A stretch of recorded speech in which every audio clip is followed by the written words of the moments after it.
വർഷത്തേക്കാൾ ഈ വർഷം ഏകദേശം 1000 മെഗാവാട്ടിന്റെ വർധനയാണ് ഉപഭോഗത്തിലുണ്ടായിരുന്നത്. എൻ്റെ സുഹൃത്തുക്കളെ, ഇന്ന് ഈ വീഡിയോയിൽ കൂടെ നിങ്ങൾ വേറൊന്നും പ്രതീക്ഷിക്കണ്ട. ഇപ്പോൾ നമ്മൾ ഭരിച്ചുകൊണ്ടിരിക്കുന്ന വി ഡി സതീശൻ മേനോൻ ഗവൺമെന്റിൽ ഞാനിപ്പോൾ ഈ ഒരു വീഡിയോ എടുത്തുകൊണ്ടിരിക്കുക തന്നെ ഇതിലാണ്. ഞാൻ നിങ്ങൾ പറഞ്ഞിരുന്നു ഇത് വർക്ക് ചെയ്യുന്നത് ഏതിലാന്നൊക്കെ ഞങ്ങൾ പറഞ്ഞിരുന്നു. കാരണം ഇതല്ലാതെ വേറെ രക്ഷയൊന്നുമില്ല.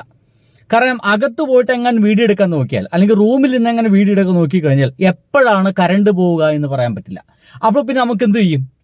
അപ്പോൾ പിന്നെ ഇങ്ങനെയുള്ള 100 രൂപയ്ക്കുള്ള ഇത്തരം ഒരു കുത്തി വെച്ചിട്ടൊക്കെ കറണ്ട് ചാർജ് ചെയ്ത് വെച്ചിട്ട് ഉപയോഗിക്കാൻ കഴിയാവുന്ന ഇതിലൊക്കെ വെച്ച് നമുക്ക് ഉപയോഗിക്കേണ്ടി വരും. അല്ലാതെ വീഡിയോ എടുത്തിട്ട് അപ്ലോഡ് ചെയ്യാൻ സാധിക്കുമെന്ന് പറയുന്ന അവസ്ഥ വരുന്നില്ല. അത്രയ്ക്കധികം നമ്മളെല്ലാം കുടുങ്ങി പണ്ടടക്കി കിടക്കുകയാണ്.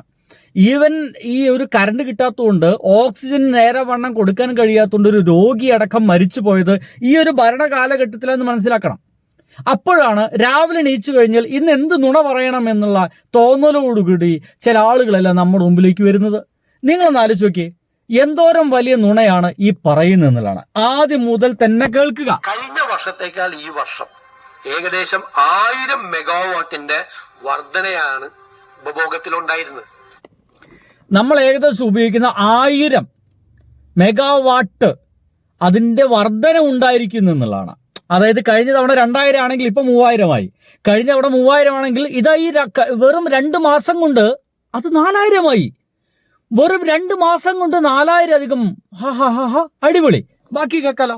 ഉണ്ടായിരിക്കുന്നത് മാത്രമല്ല, നിലവിലെ പ്രതിസന്ധിക്കുള്ള വളരെ പ്രധാനപ്പെട്ട മറ്റൊരു കാരണം ഉമ്മൻചാണ്ടിയുടെ സർക്കാർ 25 വർഷക്കാലത്തേക്ക് ഒരു യൂണിറ്റിന് 4 രൂപ 29 പൈസ നിരക്കിൽ ഒരു എഗ്രിമെന്റ് വെച്ചു. ഉമ്മൻചാണ്ടി സർക്കാരാണ് നമ്മുടെ എല്ലാറ്റിനെയും മാതൃക. അല്ലെങ്കിൽ നമ്മുടെ പുതിയ മുഖ്യമന്ത്രി മാതൃക എന്ന് പറയുന്നത് ഉമ്മൻചാണ്ടി ഗവൺമെന്റ് ആണ്.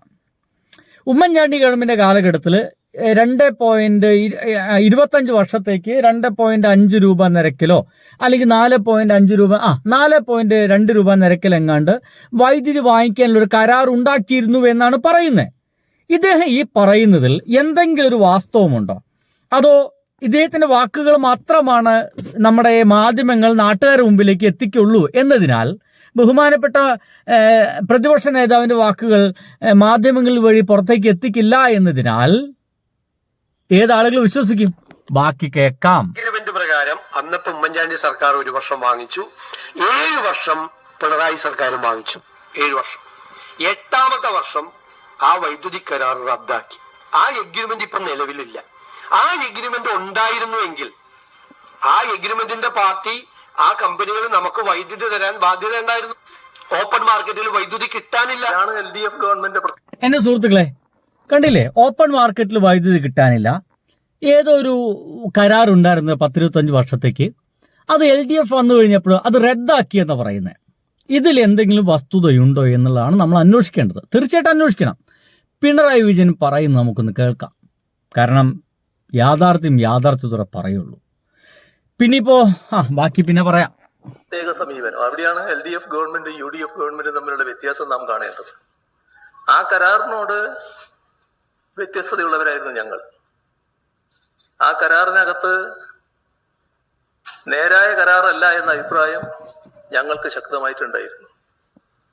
പക്ഷേ കരാർ ഒപ്പിട്ട് കഴിഞ്ഞിരിക്കുന്നു. കരാർ അനുസരിച്ച് വൈദ്യുതി വാങ്ങൽ തുടങ്ങിയിരിക്കുന്നു. ആ കരാർ റദ്ദ് ചെയ്താൽ പെട്ടെന്ന് നമ്മുടെ നാടിന് വൈദ്യുതി ക്ഷാമം അനുഭവിക്കേണ്ടി വരും. അപ്പൊ ഞങ്ങൾ തീരുമാനിച്ചത് ആ വൈദ്യുതി കരാറുമായി മുന്നോട്ട് പോകാനാണ്. ഈ വ്യത്യസ്തത ഉള്ളപ്പോൾ തന്നെ നാടിന്റെ പൊതുവായ താല്പര്യം കണക്കാക്കി ആ വൈദ്യുതി കരാർ അംഗീകരിച്ച് മുന്നോട്ട് പോകാനാണ് LDF സർക്കാർ നടപടിയെടുത്തത്. ആ നടപടിയുമായി മുന്നോട്ട് പോകുമ്പോൾ നമ്മുടെ റെഗുലേറ്ററി കമ്മീഷൻ അവരുടെ അനുമതി നേരത്തെ വാങ്ങേണ്ടതായിരുന്നു. ഇത്തരമൊരു കരാറിലേക്ക് പോകുമ്പോൾ UDF സർക്കാർ ആ അനുമതി വാങ്ങിയിരുന്നില്ല. അവരുടെ മുന്നിൽ ഈ പ്രശ്നം സജീവമായിട്ട് നിൽക്കുന്നുണ്ടായിരുന്നു. ആ റെഗുലേറ്ററി കമ്മീഷൻ ഇതുമായി ബന്ധപ്പെട്ട് പരിശോധിച്ച് അവരുടെ അവസാന തീരുമാനം പിന്നീട് വന്നു. അത് റദ്ദ് ചെയ്യുന്നതായിരുന്നു. ആ റദ്ദ് ചെയ്ത തീരുമാനത്തിനെതിരെ ആകാവുന്ന നടപടികളെല്ലാം ഞങ്ങൾ സ്വീകരിച്ചു. അത് വെറുതെ വിട്ടുകളിയല്ല ചെയ്തത്. ആ വൈദ്യുതി വാങ്ങൽ പ്രധാനമാണ് എന്ന് കണ്ടുകൊണ്ട് ഉള്ള എല്ലാ നടപടിയും ഞങ്ങൾ സ്വീകരിച്ചു. ഇതാണ് ഞങ്ങൾ സ്വീകരിച്ച സമീപനം. ഞങ്ങളതില് അപ്പോ ഏകദേശം കാര്യങ്ങളൊക്കെ വ്യക്തമായിരിക്കും. ആ വൈദ്യുതി വാങ്ങിക്കാനുള്ള എല്ലാ ശ്രമങ്ങളും അത് റദ്ദ് ചെയ്യണം എന്നായിരുന്നു റെഗുലേറ്ററി കമ്മീഷൻ പറഞ്ഞത്. പക്ഷെ എന്നാലും അത് റദ്ദ് ചെയ്യാതിരിക്കാനുള്ള എല്ലാ ശ്രമങ്ങളും നടത്തിയിരുന്നു എന്നർത്ഥം. പക്ഷേ അത് മുന്നോട്ട് കൊണ്ടുപോകാൻ കഴിഞ്ഞില്ല.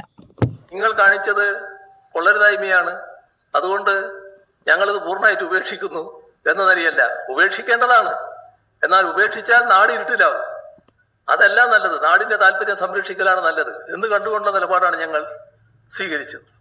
അതുകൊണ്ട് തന്നെ ഞങ്ങളുടെ കാര്യത്തിൽ ഈ സമീപനം കേരളത്തിന്റെ വൈദ്യുതി മേഖലക്ക് കുറവില്ലാത്ത മട്ടിലായിരുന്നു. സംഗതി ഏകദേശം ഓക്കെ ആയില്ലേ? അതായത് കൃത്യമായിട്ടും ആ ഒരു കണക്ക് പ്രകാരം തന്നെയാണ് മുന്നോട്ട് പോയിരുന്നത്. എന്നാൽ അതിൽ ചില്ലറ പ്രശ്നങ്ങളൊക്കെ ഉണ്ടായിരുന്നു. എന്നാലും നാട് ഇരുട്ടലാവാതിരിക്കാൻ വേണ്ടി അത് ചെയ്തിരുന്നു എന്നുള്ളതാണ്. ഇപ്പോൾ ഇവിടെ ചോദ്യം വരുന്നത് എന്തുകൊണ്ട് അതേ കരാറുമായിട്ട് വീണ്ടും ഒരു പുനഃപരിശോധന നടത്തുകയും അതുമായിട്ട് മുന്നോട്ട് പോവുകയും, എന്തായാലും പോകുന്ന സമയത്ത് പുറമേന്ന് വില കൂടിയ കറണ്ടല്ല വാങ്ങിച്ചിരുന്നത് എങ്കിൽ അത് തന്നെ വാങ്ങിച്ച് വീണ്ടും മുന്നോട്ട് പോകാനുള്ള ശ്രമം എന്തുകൊണ്ട് ഇപ്പോഴത്തെ ഗവൺമെന്റ് നടത്തുന്നില്ല എന്നുള്ളതാണ് ചോദ്യം. ബൈ.